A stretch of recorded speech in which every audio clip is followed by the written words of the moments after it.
Good day. In my program yesterday, I said that even as I was making the program, information was pouring in of another big Russian missile attack on Ukraine. And indeed, we do indeed have information that such a missile attack duly took place. Moreover, it seems to have come in two waves using different missiles.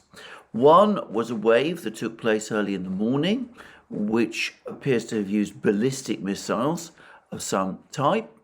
This first wave of missiles went undetected, appears to have gone undetected by Ukraine. There seems to have been no air raid alarms circulated across Ukraine, even as these ballistic missiles were striking their targets. And Ukraine apparently has admitted that it is unable to intercept any of these ballistic missiles, wasn't able to intercept any of these ballistic missiles. It lacks the capability to intercept ballistic missiles. Well, that was one statement about the first missile strike. I should say that there's no information about the type of missile that the Russians used. There's been reports that Russia is trying to import or has been seeking to import ballistic missiles from Iran. Perhaps these were the first such missiles used by Russia. Maybe it has obtained some of these Iranian ballistic missiles and has now put them to use with these missile strikes in and around Ukraine, most of them apparently concentrated around Kiev. Or, as others are pointing out, it could be that these were actually Russian ballistic missiles, Russian-made, designed and built Russian ballistic missiles. Russia is a major manufacturer of ballistic missiles, and the most plausible candidate in that case would be ballistic missiles of the well-known Iskander family. But there's been no discussion about this, and I have to say I find that actually surprising. I was expecting that there would be a lot of discussion, a lot of commentary as to precisely which missiles Russia was using in this particular missile strike. And by the way, there's very little information as to precisely what the nature of the targets attacked was, or what exact damage this ballistic missile strike, which Ukraine, by its own admission, cannot repel and could not repel, what the damage this missile strike actually did. Anyway, a few hours later in the afternoon, there followed a cruise missile strike. This is of the type that we've seen regularly happen. 12th in the series, apparently, that began on the 10th of October. And yet, again, we have all kinds of garbled, unusually muddled information about this. Firstly, there's uncertainty. It is very difficult to get a clear picture as to exactly how many missiles Russia launched this time against Ukraine. I've seen figures ranging from 28 to 80 and apparently to even more than 80. It's, as I said, very difficult to get an estimate, but it does seem to me as if this was quite a substantial strike, certainly more than 28 missiles. Targets all across Ukraine were attacked, and in at least one instance, I've seen a report that in at least one instance, 4 cruise missiles were used to attack a single target, which to my mind certainly points to a very large number of missiles used, perhaps around 80. That seems to be a fair guess. The other interesting aspect of the drama, however, and in some ways the tragic aspect of the drama, was that one of these missiles, apparently a KH-22 missile, and I'm going to discuss that type of missile in more detail shortly, but apparently a KH-22 missile struck a residential building in the city of Dnipro. The Russians call it Dnipropetrovsk, which is located on the Dnieper River in central eastern Ukraine. By the way, Dnipro is a major industrial center, a major Ukrainian industrial center. It's also a major logistics hub. It's where a lot of Ukrainian equipment is sent before being transferred across the Dnieper River into eastern Ukraine to join the fighting in Donbass. But anyway, let's focus on this missile strike. Now, this missile apparently struck a residential building. I should say there's been no Russian admission of this. The Russians consistently deny the fact that their missiles hit residential buildings. But anyway, that is what the Ukrainians claim.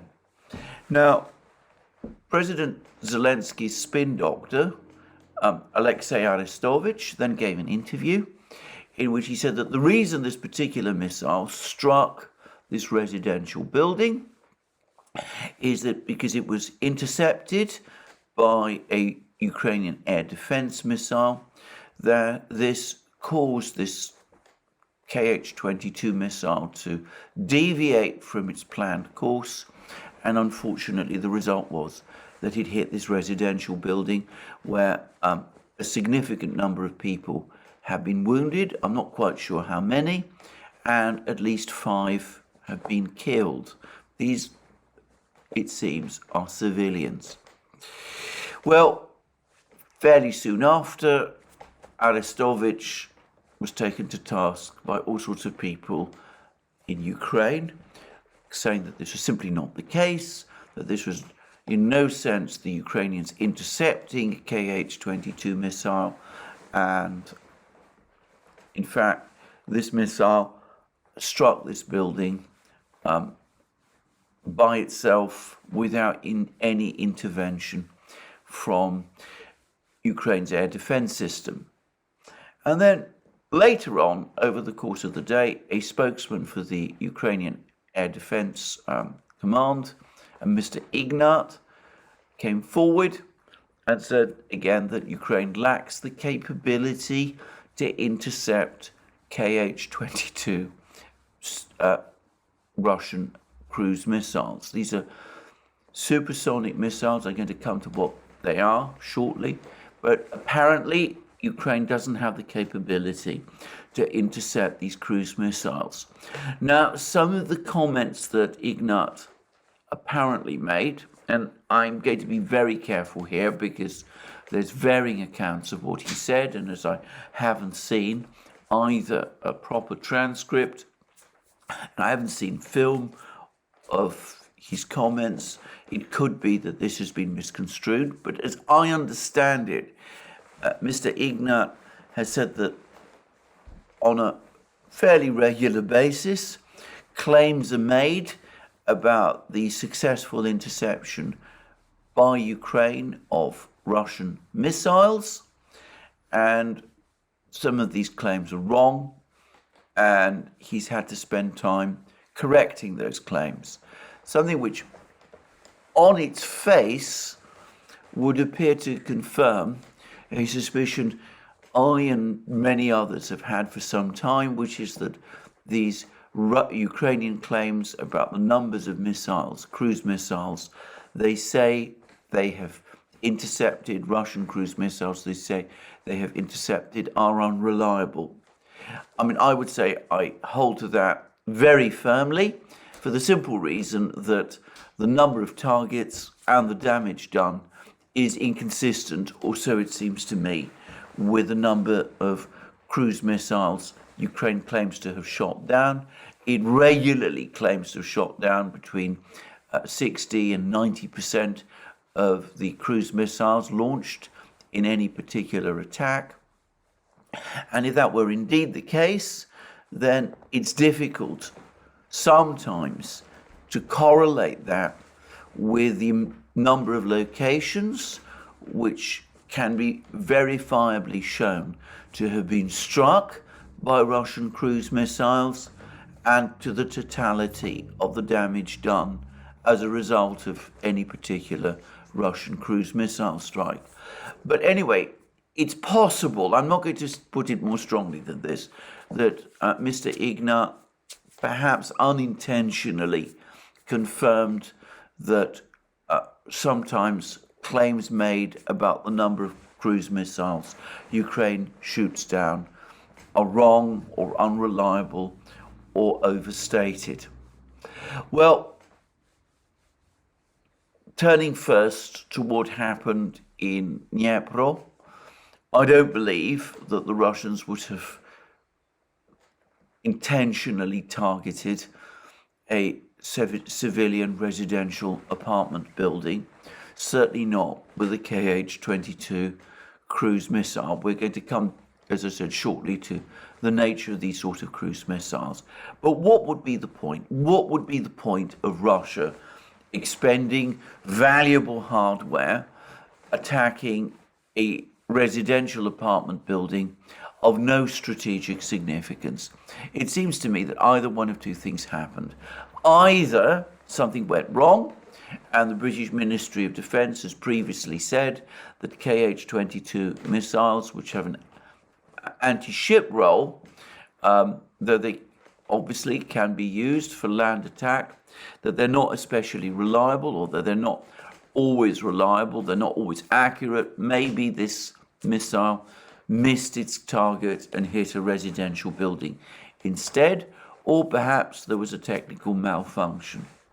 The other possibility, of course, is that Aristovich's original claim is true, that there was some kind of Ukrainian attempt to intercept this missile, and that it failed, and that this indeed did result in the cruise missile striking this particular building. Now, of course, there are some people who are going to say that the residential building was not hit by a Russian cruise missile at all, that it was an Ukrainian air defense missile that missed its target and then landed on a residential building. That has happened repeatedly over the course of this war. First time it apparently took place was in Kiev, right at the beginning of the fighting back in February. That's possible, but I've seen no information or evidence that that was the case, and I'm not going to probe that possibility. I mean, I haven't seen any signs of the wreckage of this particular missile. I wouldn't be able to assess to which missile such wreckage belonged.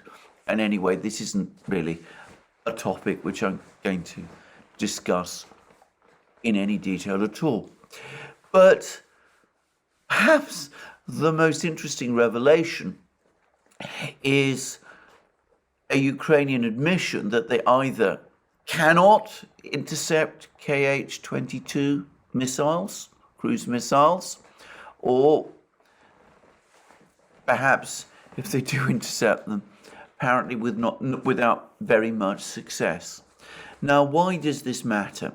Well, first of all, the Kh-22 is a gigantic missile. I mean, it is a missile orders of magnitude bigger than the subsonic Kh-101 and Kalibr cruise missiles, which are the cruise missiles that the Russians mostly use in their missile strikes against Ukraine.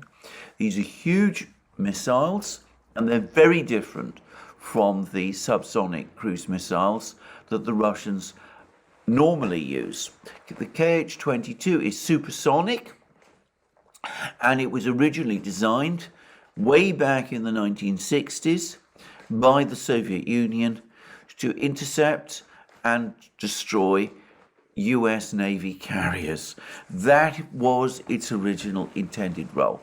And the reason it is such a big cruise missile is obviously because it needs to be a big missile if it is to have any real prospect of destroying a US Navy carrier.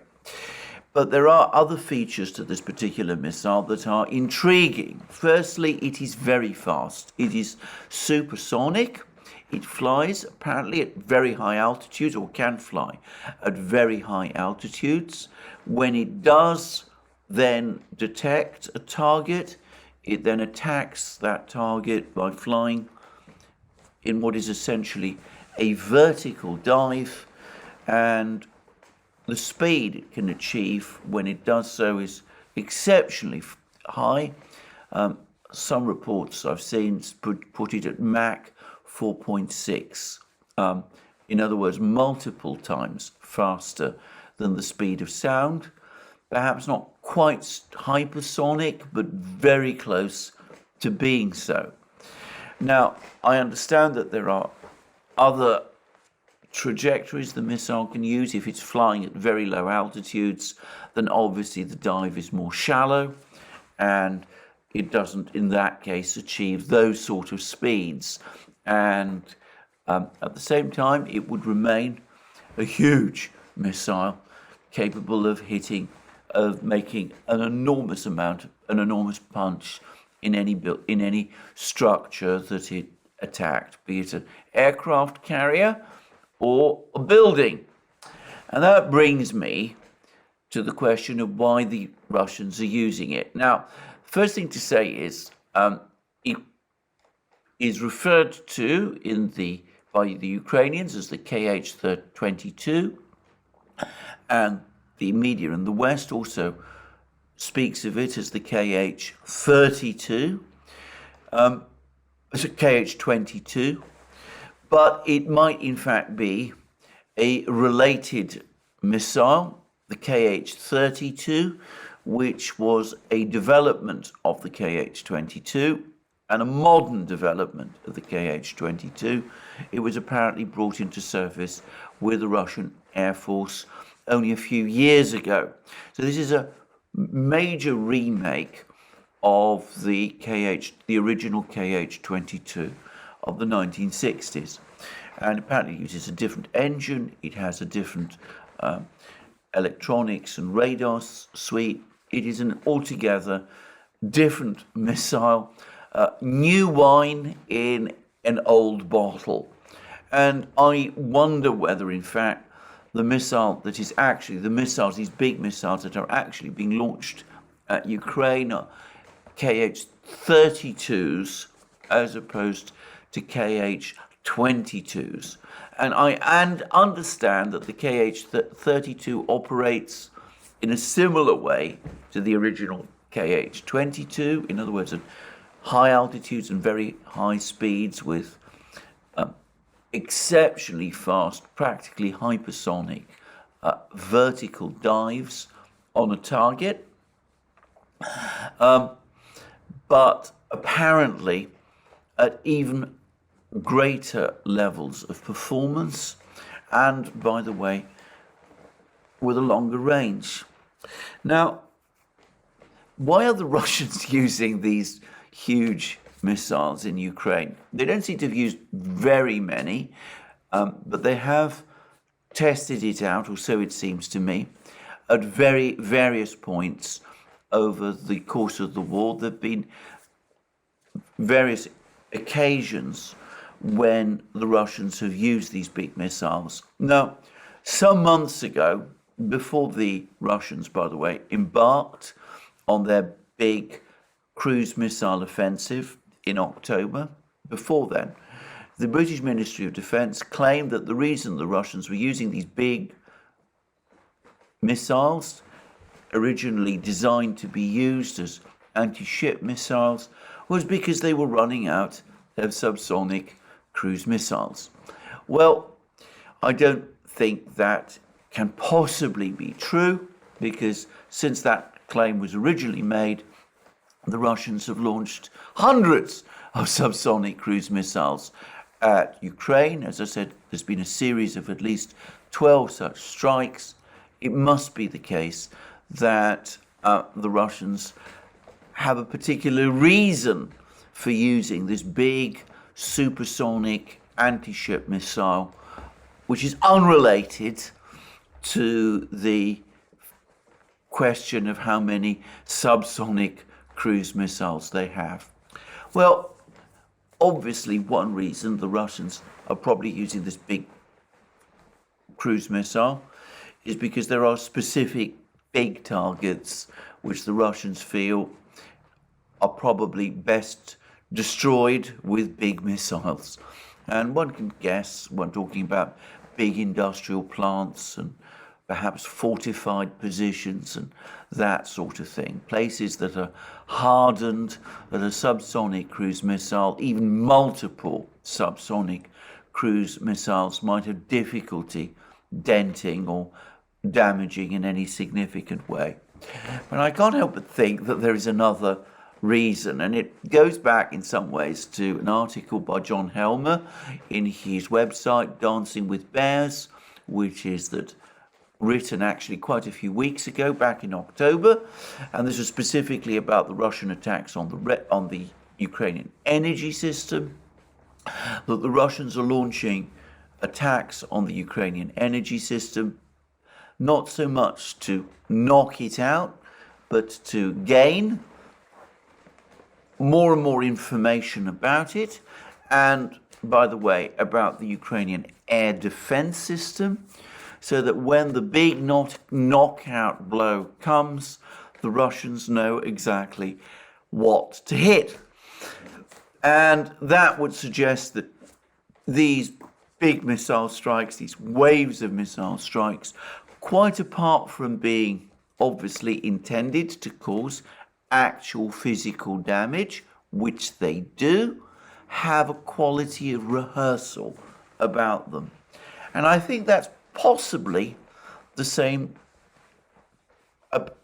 may also be true about these strikes with the KH-22 or KH-32. That the Russians launch this big missile from time to time, partly to see what the effect is, what level of damage it can cause, also to test out Ukrainian defenses against this particular missile, and perhaps in order for the Russians themselves to perfect the design, or rather the mechanisms, the control mechanisms for using this particular big missile. And if that's the case, what is this all working up to? Well, about a couple of days ago, I saw an article, an interview, in fact, with a Russian journalist, a prominent Russian war journalist, a Mr. Tatarsky, and he once again brought up the topic of the attack on the Dnieper bridges. Now, I've discussed this several times, but Mr. Tatarsky, talking about the war from a Russian perspective, spoke about the importance for Russia of destroying the Dnieper bridges, the bridges across the Dnieper River. The point he was making was that this would prevent Western weapon systems from reaching Ukraine. It would also prevent Ukraine from supplying and reinforcing its troops across the Dnieper. It would also, by the way, to some extent at least, trap many of these troops, isolate them across the Dnieper River, where the Russians might be in a better position to destroy them.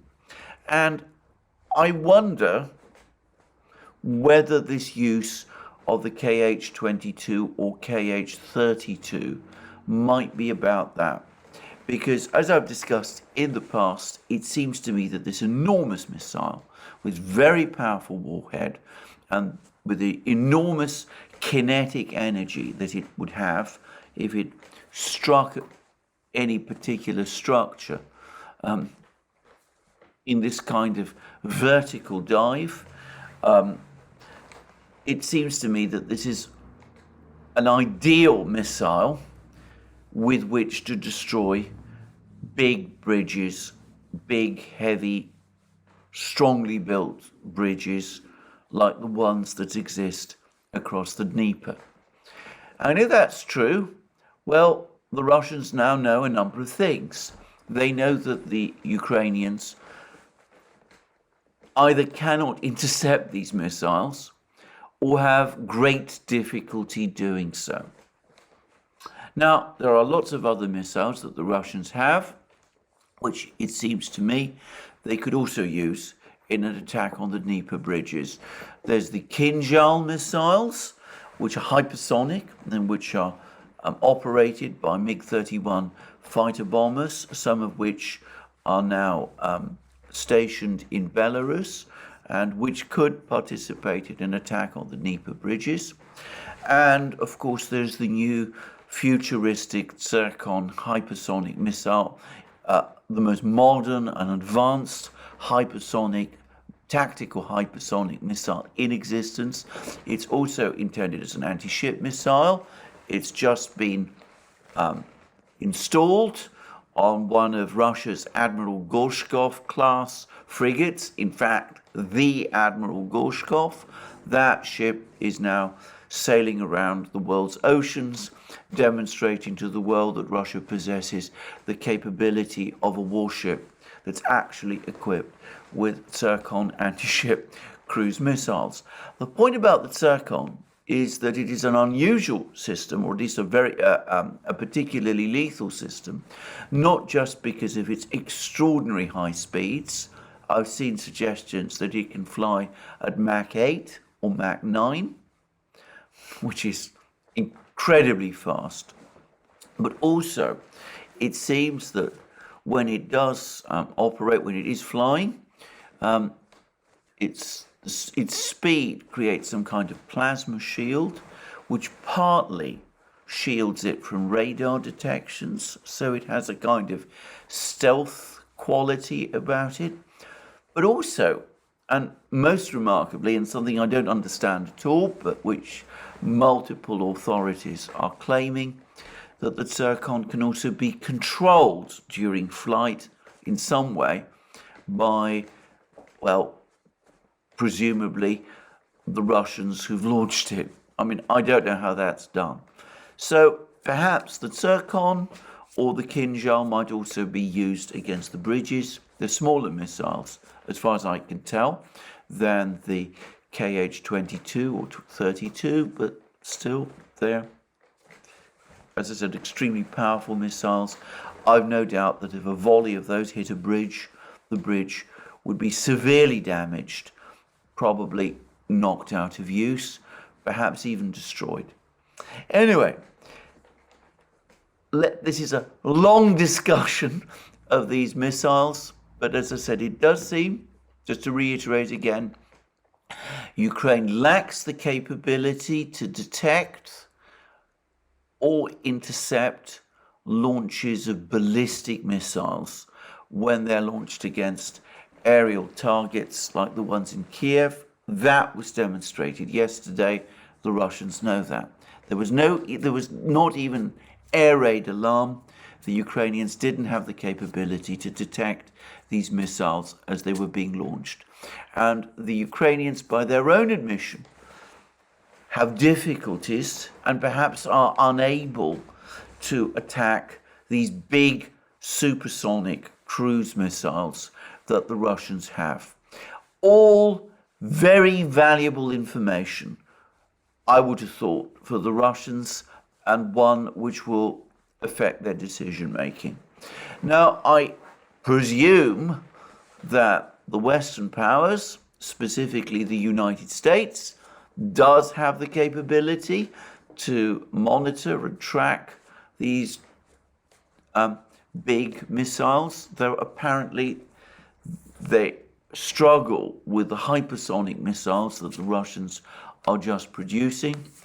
But obviously, if the United States is going to upgrade Ukrainian defenses to counter these kinds of missiles, well, it will take time to do. And the Russians know that in the meantime, they have a window in which the Ukrainians would struggle, firstly, to detect and intercept their ballistic missiles, and would have difficulty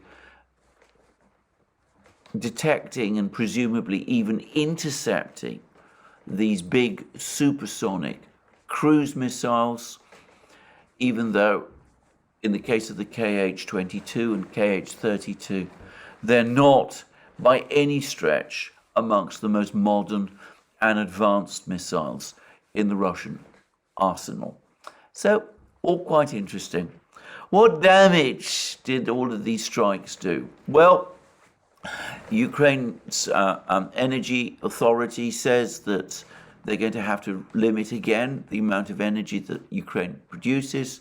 It does seem as if the Ukrainian energy system has now taken another knock. There were admissions just a few days ago that it would take months, perhaps even years, to repair it completely.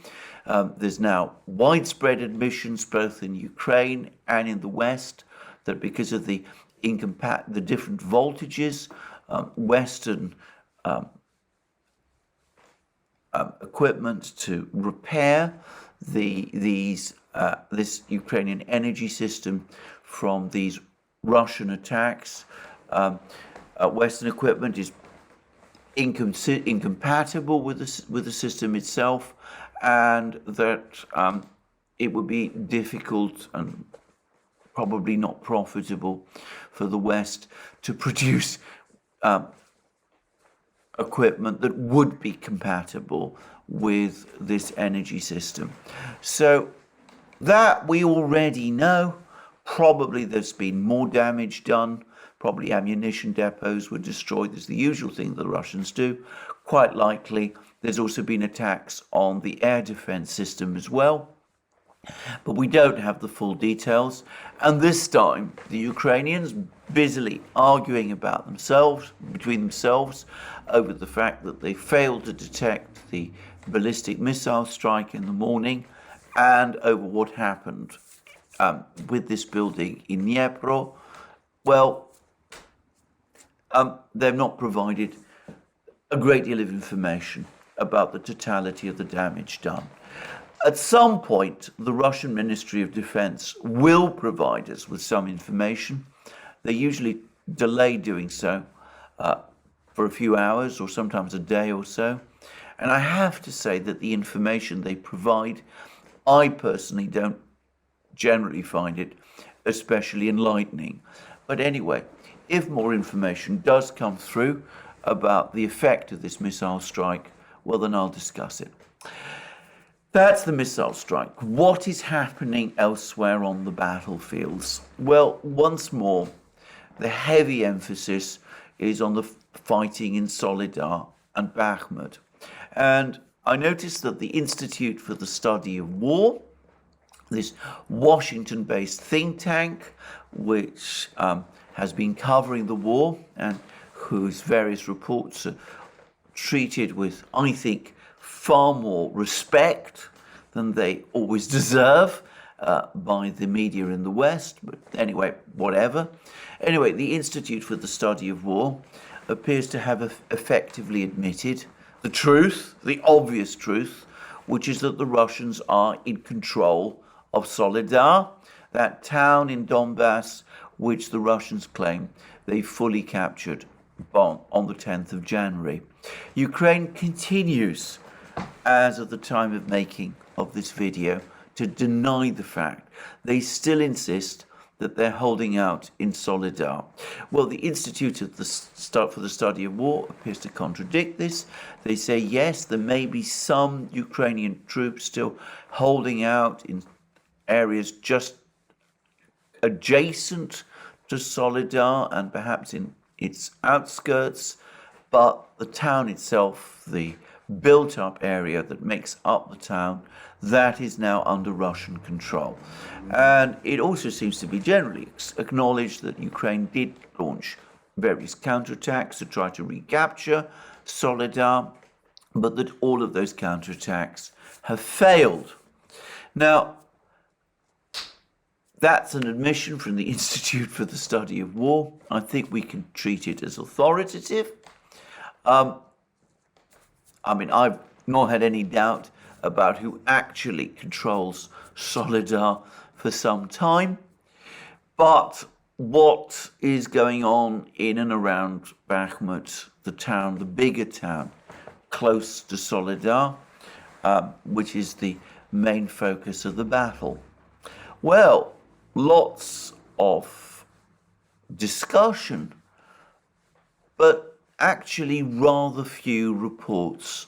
Yesterday, I discussed how the Russians now seem to control, or partially control, the roads to the north, south, and east that are entering Bakhmut. One road leading into Bakhmut from the west through the village of Ivanovka still seems to be under Ukrainian control, but Ukraine's position there is becoming increasingly tenuous, and that there is a real risk that if the fighting in Bakhmut continues for much longer, if there is no decision made to withdraw troops from Bakhmut fairly soon, well, in that case, there is a real risk that those troops, those Ukrainian troops in Bakhmut, will find themselves in a cauldron.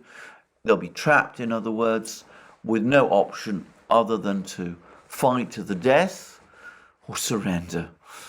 Now, there's been some really very interesting reports since then. Firstly, there's a report in the Washington Post which also appears to float the possibility that it might make better sense for Ukraine to withdraw from Bakhmut, that this attempt to cling on to Bakhmut is in fact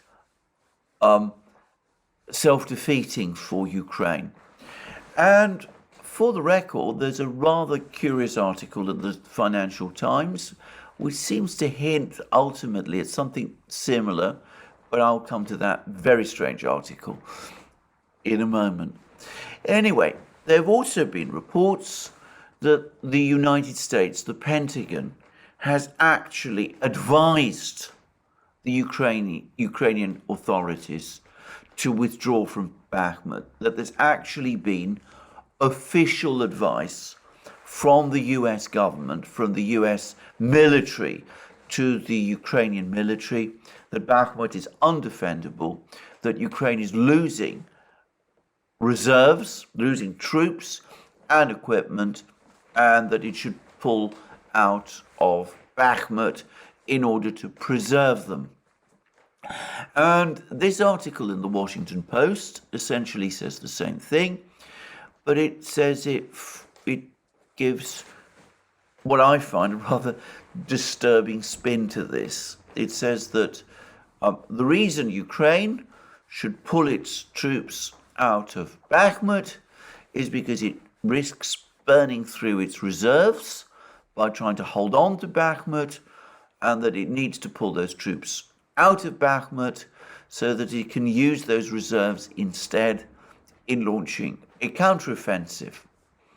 Now that may make some kind of military logic, but it does seem that humanitarian considerations are not paramount here. It's all about trying to preserve military reserves for some future purpose.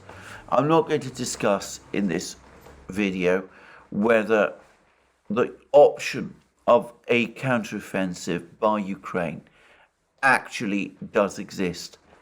Now that brings me to this very strange article in the Financial Times, and I'm going to provide a link to it because I find it one of the most bizarre articles on the Ukraine war I've ever read, and it's about Solidar, and it's about the Battle of the Solidar, and it says that Russia may pay a very high cost for its victory in Solidar.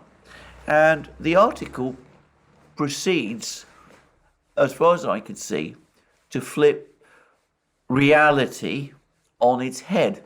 I say flip reality on its head, though of course the people who write the article and edit the Financial Times would vigorously dispute that. They would say that they've got what's happened in Solidar right. Others, the various sources, Russian and Ukrainian, that have been reporting the fighting in Solidar, that they're getting it wrong.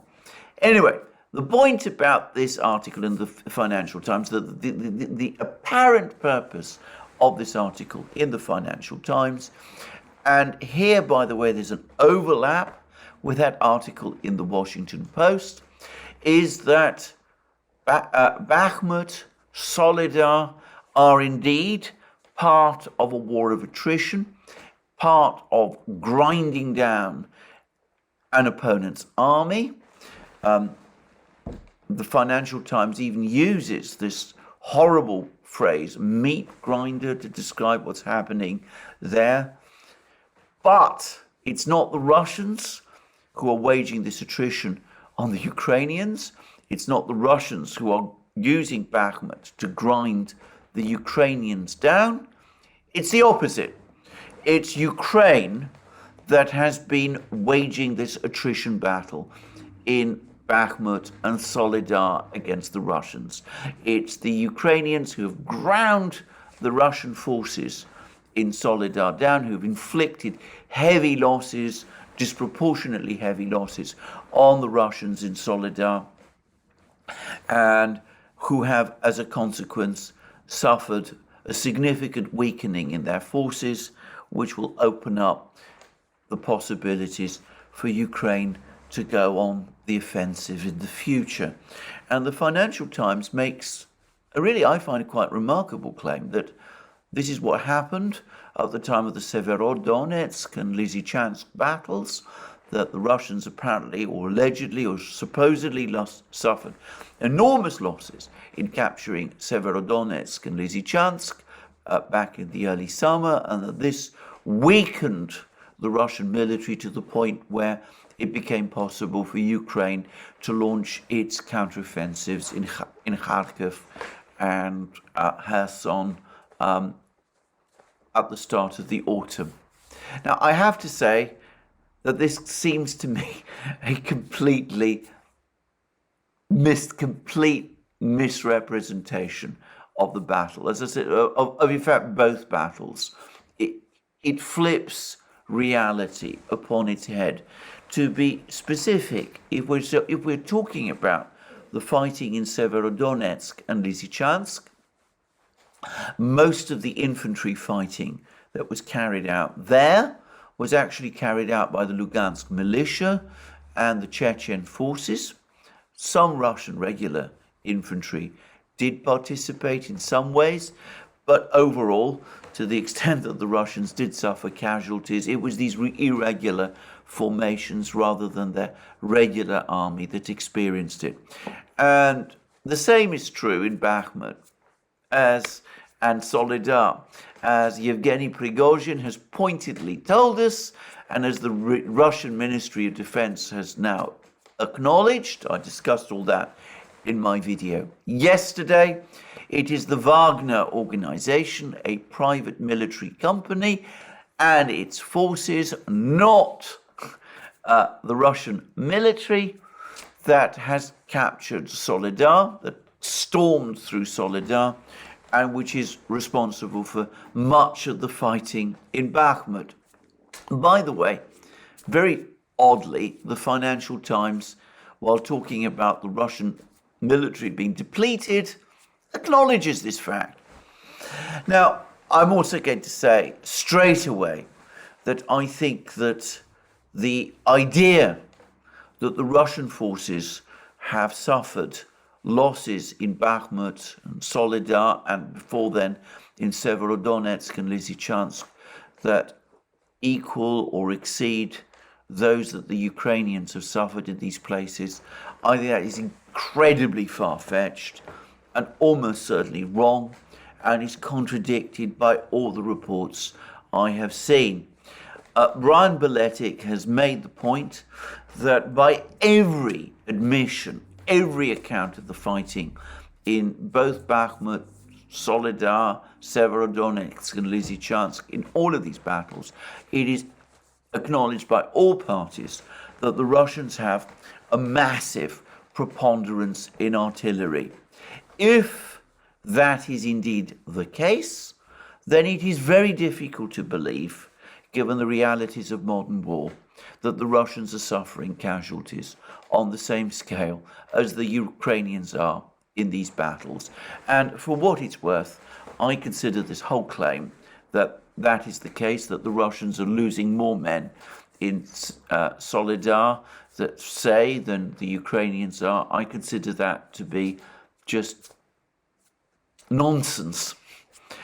Just as, by the way, I also consider all these claims about waves of Russian soldiers, both the Washington Post article and the Financial Times article, talking that way, waves of Russian soldiers being thrown in to try and storm these places. As I've said already, I think those claims have no basis in reality. When we did a live stream with Larry Johnson, former CIA analyst, now writer of the brilliant blog Sonar 21, and a person who has knowledge and experience of these things, Larry Johnson pointed out that the Wagner fighters, or the film of the Wagner fighters in Soledar, confirmed that they were clearly highly trained soldiers. They knew their job, they knew how to hold their rifles, how to move through buildings, how to cover each other. That certainly is not consistent with claims about human waves of soldiers being thrown in to overwhelm defences, something which, as I have said, in many cases over the course of the programmes that I've done on this channel, there is no record that the Russians in their military history have ever done, and which, for the record, I don't believe over the course of this war that the Ukrainians have done either, despite some claims by the Russians that they have. Anyway, where is all this taking us? Even in spite of all of that, the Financial Times article appears to accept that there are differences between the situation in Ukraine today and the one at the time of Severodonetsk, Lysychansk fighting. This is that Russian forces in Ukraine are being massively reinforced. We have all these hundreds of thousands of reservists who are now joining the Russian forces, and we've seen, as I said, large numbers of tanks, machines, all that sort of thing appearing on the scene from Russia as well. So, given that this is so, even the Financial Times and, of course, the Washington Post, to a greater extent, finds itself driven to ask who is actually experiencing the attrition. Is it Russia, as they would both like to believe, and as they suggest was the purpose of holding on to Bakhmut or Soledar, or was it in the end Ukraine? We see how even when this whole issue of attrition, there's an attempt made to spin this whole issue of attrition round to make it seem as if it's the Russians who are suffering the attrition and not the Ukrainians. Even the Washington Post and the Financial Times, when they try to do that, find themselves colliding with reality. The reality is,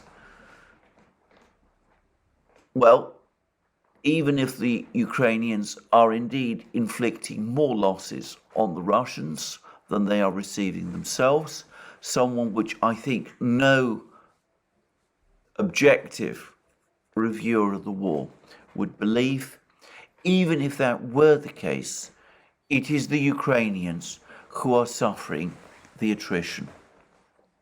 Now, where are we in all of this? These are Western accounts.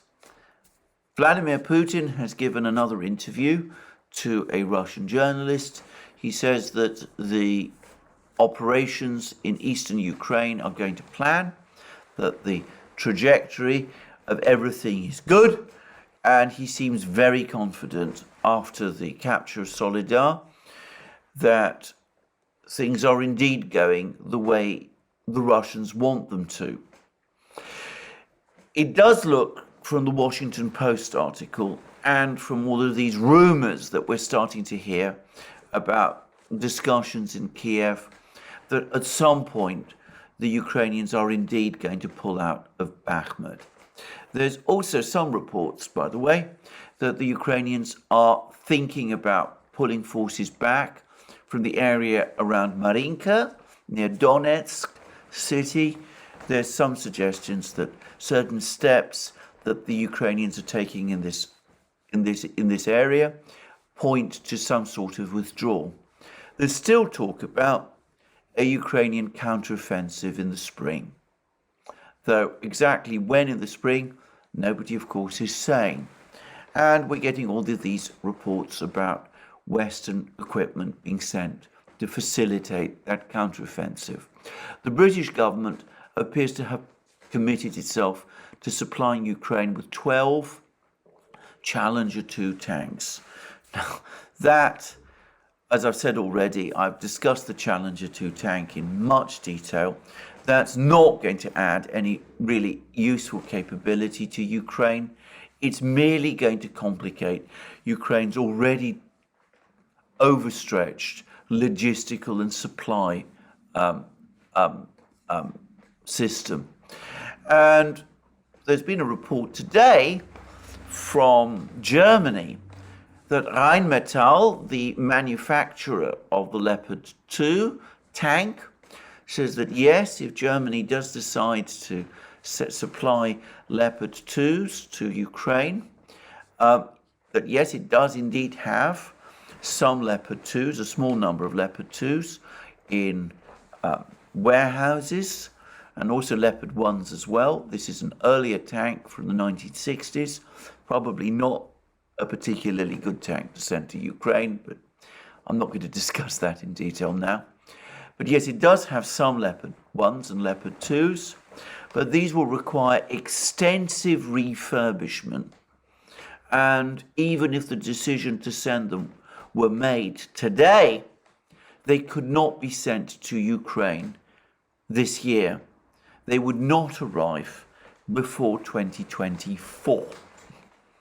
So it doesn't look as if Germany is going to be able to send Leopard 2s out of its old stocks. If Germany is going to send Leopard 2s to Ukraine, it can only do so by taking them from the German army, which I suspect it might not be able, there might be opposition within the army to it doing that. And I suspect the same is going to be true across all of the various other countries that operate Leopard 2s. Perhaps if Germany were to announce that it might send some Leopard 2s, other countries that operate this tank might be willing to provide some to Ukraine. Finland has talked about doing this, but again, I understand there's opposition from the army. They say that they need all of these Leopard 2s. Finland has around 200, because each and every one of these Leopard 2s is apparently assigned a particular location along Finland's enormous border with Russia to defend. They simply can't afford to give any number of Leopard 2s to Ukraine. And I'm going to make a guess. I think you're going to find that Western countries are going to be very, very reluctant to give away Leopard 2s in any quantities.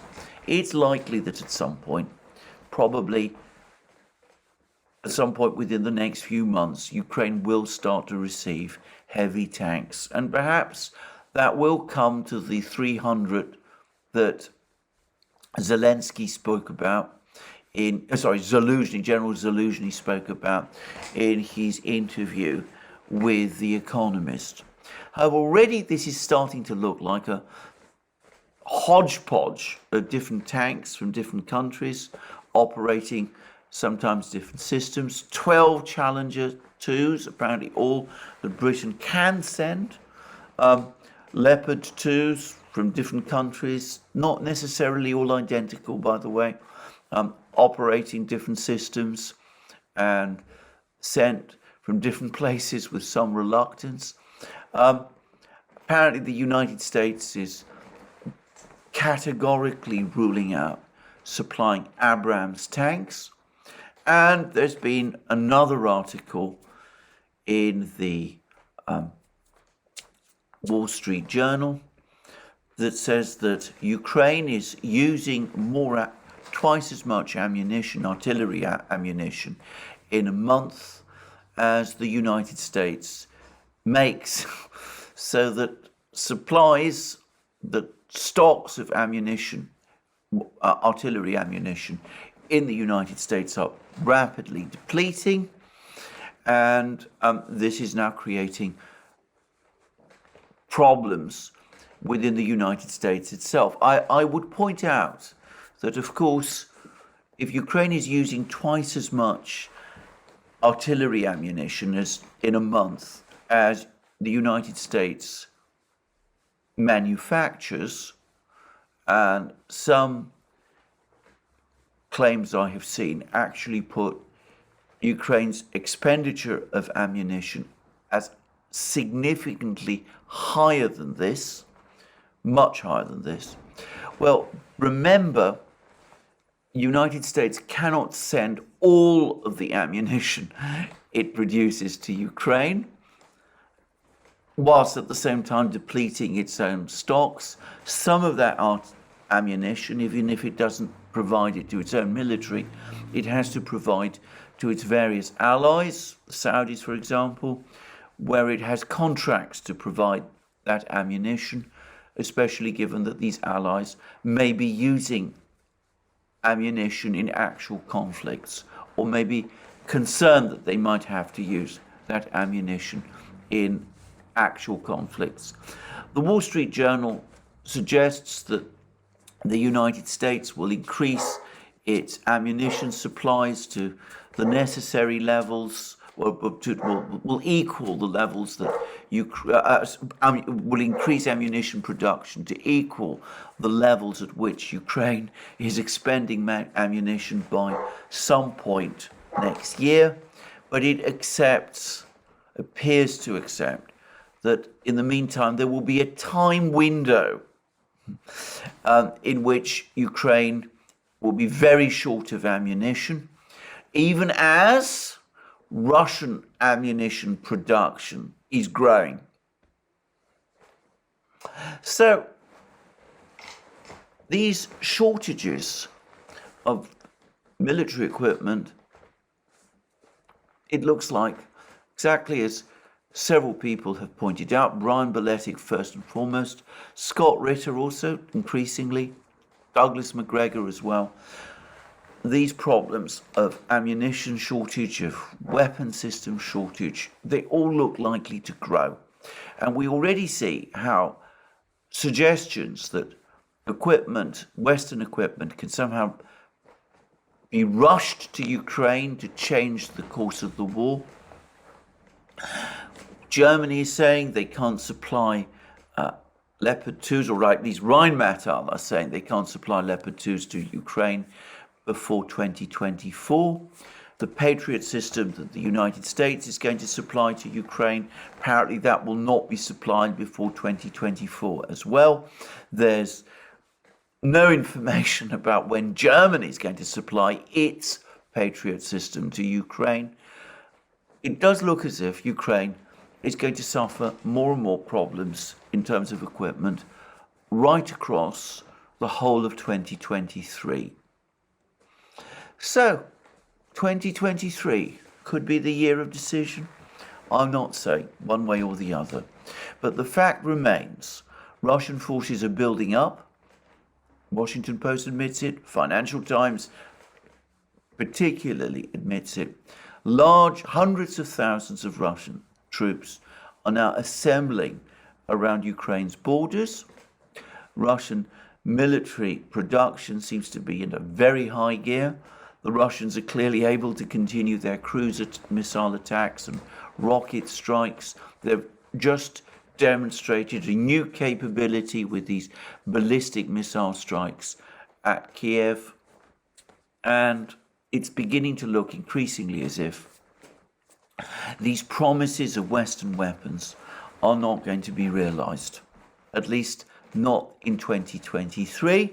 And even if they are, realised fully in 2024, they're still not going to be anywhere near enough. Let me repeat again. These two articles in the Washington Post and in the Financial Times, despite heroic efforts to sort of flip the script, to try and say that it is Russia that's suffering the heavier attrition than Ukraine in battles like those in Solidar and Bakhmut, have been driven by the facts, even those selective facts that they acknowledge, disregarding other facts which might point in a different direction. Even those articles admit that attrition isn't working for Ukraine. Is it not time to draw, is it not long overdue to draw the obvious conclusions from this? Now, I've discussed in previous programs that in 2023, as opposed to 2022, this year, in other words, political crisis looks most likely to, political conflict looks likely to become much more intense in the United States. It does look increasingly as if focus is going to be more difficult to hold the focus on Ukraine. And we've now had a congressional committee set up in the House of Representatives to look at the business activities of the president's son and also at the conduct of some social media companies. We'll see what that comes to. We've now had the appointment of special counsel to look at the president's own handling of classified documents. Apparently another tranche of classified documents formerly in the president's possession whilst he was no longer, after he ceased to be vice president. Another tranche of these documents has appeared today. I've only just seen reports of this. I wonder whether, both from a military point of view and a political point of view, it makes any sense any longer to continue this conflict. I'm not even going to discuss the economics, which, as I said, despite a certain steadying this winter, which I think is ephemeral, I'm going to discuss why in another program. The economics overall for the Western economies are, in my opinion, going to look increasingly bad. Well, we'll see whether Western policymakers are able to sit down and make the right decisions, because for the moment they show no sign of doing so, but the facts increasingly speak for themselves. Ukraine cannot intercept Russian ballistic missiles by its own admission. It probably cannot intercept supersonic cruise missiles, let alone the hypersonic cruise missiles that Russia has in increasing quantity. Attrition is working against Ukraine on the battlefields, and Western weapons will be slow in arriving, difficult to train upon, and in short supply. The facts speak for themselves, and it seems to me that they're determinative. Well, I've been conducting this video for over an hour, and this is where I stop. I hope again it's been useful. Just to remind you once more, you can find all our videos on our various platforms: Locals, Rumble, ODYSEE, BitChute, Rockfin, and Telegram. You can also support our work via Patreon and Subscribestar, links under this video. And if you don't forget also to check out our shop, buy yourself these Amazing things that you will find there are magic mugs, our hats, our hoodies, our t-shirts, our sweatshirts, and all those things. And last but not least, if you've liked this video, please remember to tick the like button and to check your subscription to this channel. Well, thank you for joining me again today, and more from me soon.